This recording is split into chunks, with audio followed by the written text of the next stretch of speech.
Welcome to the podcast de Philippe and another deep dive. Absolutely. So today, we are going to be focusing on the work of DDA Dinamu, Okay. a Cameroonian energy engineer and founder of DDA Innovation. Sounds interesting. And we are going to get into his solar-powered Terracotta refrigeration system Wow. for areas with limited electricity, Okay. and really get into how he's blending traditional and modern technology to make this system work. Interesting.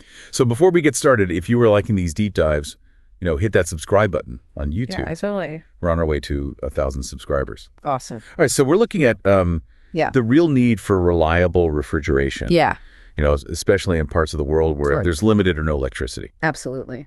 And this is especially true for food and medicine. For sure. This is something that's very important. For sure. And DDA Dynamo, working in the extreme north of Cameroon, Okay. where temperatures can reach up to 42 to 43 degrees Celsius. Wow, that's hot. He has witnessed this problem firsthand. Yeah. And it's kind of interesting because this intense solar radiation Right. provides a key to his solution. Uh-huh. And it's a pretty cool solution. Okay, I'm all ears. So he's using terracotta Okay. to create a solely powered refrigerator.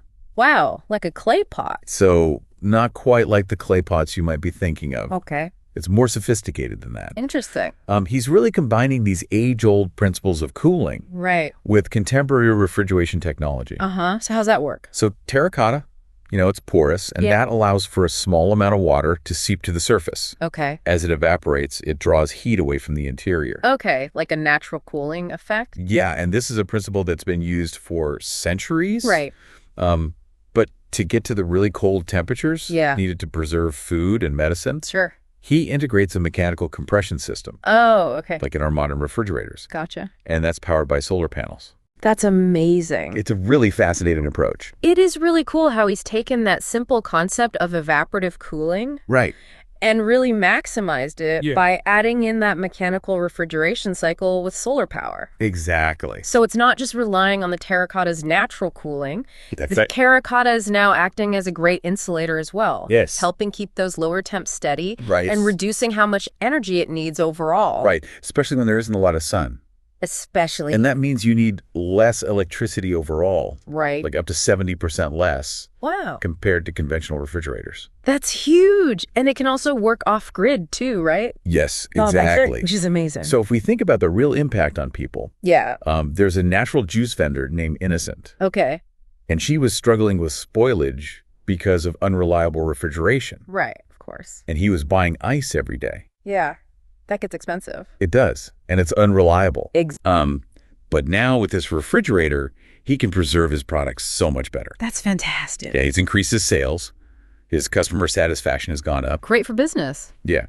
And then we have Dr. Christian Dang, Okay. who is a pharmacist in Maroa. Okay. He uses the refrigerator to store medicines. That's essential. Yes, especially temperature-sensitive ones. Absolutely. And it's so important in a region with frequent power outages. You need something reliable. Exactly. And he said it's had a very positive impact. That's great to hear. Yeah. So these refrigerators, are they hard to make? they're made entirely by hand. Oh, wow. It's a very... Sounds labor intensive. It is. And Dynamo himself has described it as very tedious and very complicated. Wow. So skilled artisans mold the terracotta. So it's not just like a regular clay pot, I guess? No, it's not. It's a functional refrigerator unit. Okay. And then they have to dry it and fire it. Uh-huh. And then there's a team of metal workers who build an iron frame Okay. for support, Yes. for structural support. Oh, makes sense. And then after that, specialists in refrigeration and solar power come in. Okay. And they integrate all the components. Wow, that's a lot of steps. It takes 10 to 15 days to make one unit. Wow. Yeah. So Wow. That's a long. it is. And Dynamo has emphasized the need for certified laboratories Okay. to come in and analyze the clay Interesting. to ensure that it's got optimal thermal performance and structural integrity. Yeah, that makes sense. And he's looking to transition to industrial production. That would probably speed things up a bit. Yes, definitely.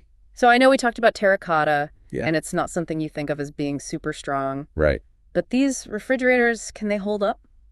Yeah, that was one of my initial thoughts too, but they've actually taken a lot of steps to make sure these are durable. Okay, good. So they add materials like feldspar into the clay mixture. Interesting. And then they also have that iron frame. Right, to add support? Yes. and they've done lab testing. Okay. And they've really confirmed that it is robust. That's great. Yeah. So it sounds like they really thought this through. They did. He went through 5 prototypes, actually, to get to the final design. So he really took his time refining it. He did. And he incorporated feedback from engineers. Okay. And also from winning innovation competitions, like the EDF Pulse Africa competition. Oh, wow. That's impressive. Yeah. And they did real-world testing. So they really want to make sure it worked. They did. Yeah. That's great. It really showcases his commitment to improving and making sure that it meets people's needs. Absolutely. So let's look at the bigger picture here. Okay. So this is much more than just a refrigerator. Right. This is a sustainable and accessible solution. Absolutely. For places that really struggle with energy access and have really demanding climates. Yeah. Like in many regions in Africa. For sure. And if you think about the alternative, like diesel generator. Right. Those are costly. They pollute. They do. And then you have conventional solar refrigerators, which often need expensive battery systems. Yeah. Which, don't last forever. Exactly. So DUA Innovation offers a really great alternative. Yeah. It's low cost, it's environmentally friendly, it uses locally sourced materials. Which is great. And it's based on traditional cooling methods. Fantastic. So, this is about energy independence. Right. It supports local economies. Exactly. And reduces reliance on imported technologies. All very important. Yes. So this deep dive into DDA Dinamu's work, as featured on the podcast to Philippe, it really highlights how local knowledge and modern engineering can come together. Absolutely. To create really impactful solutions. For sure.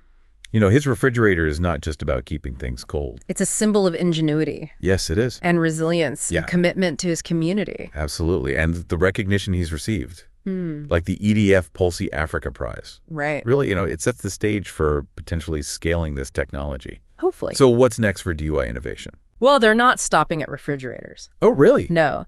They're working on a clean and renewable cooking system. Oh. A solar-powered water-splitting stove. Wow.